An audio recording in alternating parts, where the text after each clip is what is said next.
Hello students, आज electrostatics का question मैंने कहा कि डिस्कस कर लेते हैं। क्वेश्चन नंबर 3.6 काफ़ी आसान क्वेश्चन है। इसमें पॉजिटिव पॉइंट चार्ज है 50 माइक्रो कूलम का और उसकी लोकेशन दी गई है। ठीक, उससे बोला, फिर पूछा गया है कि vector of electric field strength and its magnitude. जाहिर सी बात है, वेक्टर तो आपने पढ़ा ही है। अगर किसी वेक्टर की वैल्यू आ गई तो उसका मैग्नीट्यूड तो बच्चों आ ही जाएगा। विद रेडियस वेक्टर इतना, तो ये कह रहे हैं कि इस पॉइंट पर, इस लोकेशन पर आपको इलेक्ट्रिक फील्ड की वैल्यू बतानी है। मैं कहा ठीक भाई। ये मेरे हिसाब से अगर आपने कभी ध्यान दिया हो तो क्लास में भी खूब पढ़ाया जाता है और बहुत स्टैंडर्ड इंडियन ऑथर्स में इसका जिक्र थ्योरी में हमेशा ही रहता है ना।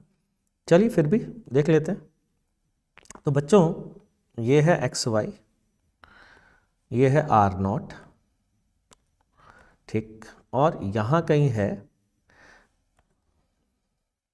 आर, ठीक। यहाँ फील्ड बतानी है आपको। अच्छा, आर नॉट पर आपने क्या रखा हुआ है बच्चा? चार्ज पार्टिकल की वैल्यू कितनी है? चार्ज पार्टिकल की वैल्यू है Q equals to 50 micro coulomb plus, ठीक।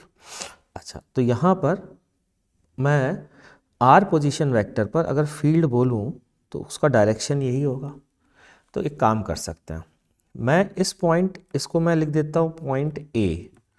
पॉइंट ए पर इलेक्ट्रिक फील्ड का मैग्नीट्यूड निकाल लेता हूँ, ठीक है, और इसको नाम देता हूँ बी। और उसमें फिर A B unit vector, A B जो वेक्टर है, बी ए सॉरी, बी से ए की ओर जो वेक्टर है उस डायरेक्शन के यूनिट वेक्टर से मल्टीप्लाई कर दूंगा, तो मेरे हिसाब से ये electric field complete vector form में आ जाएगी। ठीक, तो चलिए देखते हैं। सबसे पहली चीज़ तो ये वेक्टर है आर नॉट। तो ये वेक्टर कौन सा वेक्टर? जिस डायरेक्शन में इलेक्ट्रिक फील्ड है, that is B A vector. इसकी वैल्यू क्या होगी? तो मैं एक काम करता हूँ, इसका नाम अगर triangle rule of vector addition से समझें तो आर नॉट, इसको डेल्टा आर बोल देता हूँ, plus delta R vector equals to vector R. तो यहाँ से बच्चों डेल्टा आर की वैल्यू आती है आर माइनस आर नॉट। ये है डेल्टा आर की वैल्यू, ठीक। अच्छा, अब मैग्नीट्यूड इलेक्ट्रिक फील्ड का निकाल लेते हैं पॉइंट ए पर, ठीक। कितना? के Q upon delta R square बच्चों, ठीक लिखा है, और डेल्टा आर के अलॉन्ग यूनिट वेक्टर। तो मेरे हिसाब से कहानी तो ख़त्म यहीं पर हो जाती है। आर माइनस आर नॉट के मॉड का cube into R minus R naught vector. अब यहाँ वैल्यू डाल करके आप आंसर वांसर निकाल सकते हैं, तो ठीक है, वैल्यू रखना भी शुरू कर देते हैं बच्चों। तो सबसे पहले आर माइनस आर नॉट की वैल्यू ही मेरे हिसाब से हमारे काम में आने वाली है ना। आर की वैल्यू क्या है? 8 I cap minus 5 J cap, minus R naught की वैल्यू क्या है बच्चों? 2 I cap minus 3 J cap. तो ये कितना आया? 6 I cap minus 8 J cap, ये आ गया, ठीक।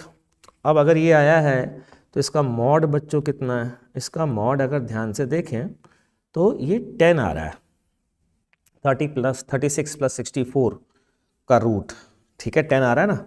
तो ई की value 9 into 10 to power 9 into charge की वैल्यू देखो कितनी है? 50 माइक्रो कूलम है कि नहीं है? तो 50 into 10 to the power minus 6, R minus R naught 6 I cap minus 8 J cap divided by 10 cube, ठीक है बच्चों। तो ये हो गया कैंसिल, न्यूटन पर कूलम, ये आ गया वेक्टर। और इसकी वैल्यू हम थोड़ी सी और लिख सकते हैं, वो कितनी? 900 इंटू 3 आई कैप माइनस 4 जे कैप न्यूटन पर कूलम। तो ये है इलेक्ट्रिक फील्ड की वैल्यू।